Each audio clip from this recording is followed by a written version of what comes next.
şenlik bugündür. Aşklar olsun her yanımız. Kalabalıklar ve tekbirler, tekbirlerle göklerine. Müminlerin günü bu. Tekbirler Allahu Ekber.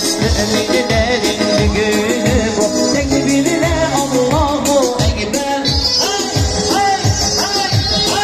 Maşallah.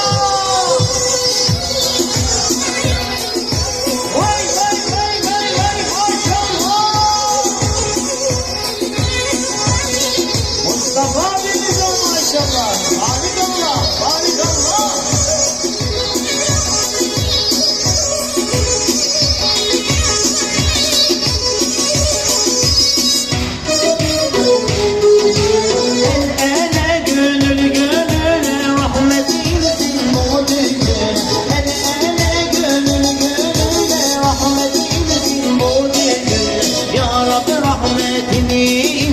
Hem damada hem geline, ya Rabbi rahmetini indir. Hem damada hem geline, salavatlar ve tekbirler, tekbirlerle göklerine.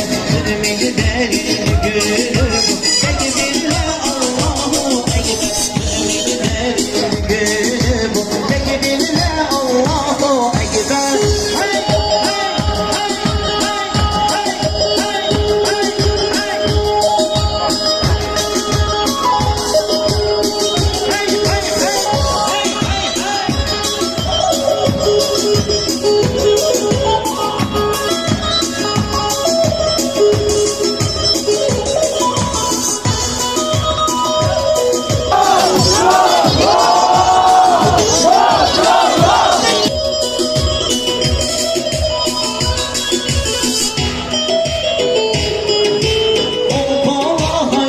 Kardeşler meşgule mağbursun günler. Kol kola haydi kardeşler meşgule mağbursun günler. Her yanımız iman olsun, hakkı zikretsin tüm diller. Her yanımız iman olsun, hakkı zikretsin tüm diller. Salavatlar ve tekbirler, tekbirlerle göklerine.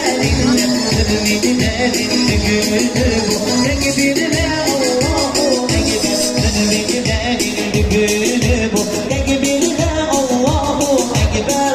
Hey hey hey hey hey hey.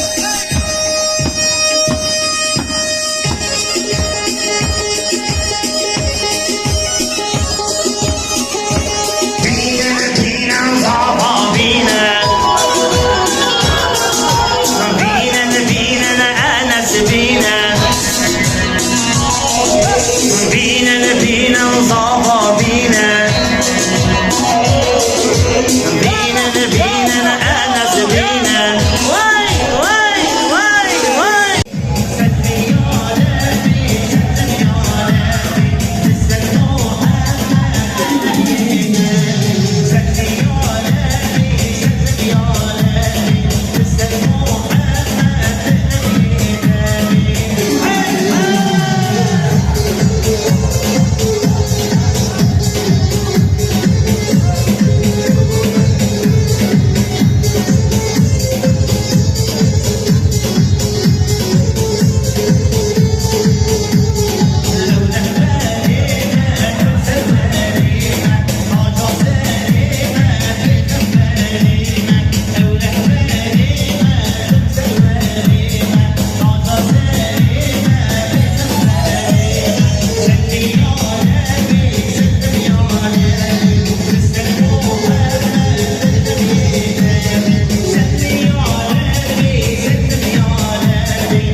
ve senin kitabını öğrendi ve öğretti. Sen de ona lütfettin, ona merhamet ettin ve ona Kur'an'ı hıfzetmiş, Kur'an'ı ezberlemiş bir eş nasip eyledin. Ya Rabbi sen bu bacımızla Enes kardeşimizi Hazreti Havva ile Adem'in arasına verdiğin sevgiyi, merhameti, ülfeti, yardımlaşmayı, refika-i hayat vasfını Enes kardeşimizle Hafize bacımıza da nasip eyle.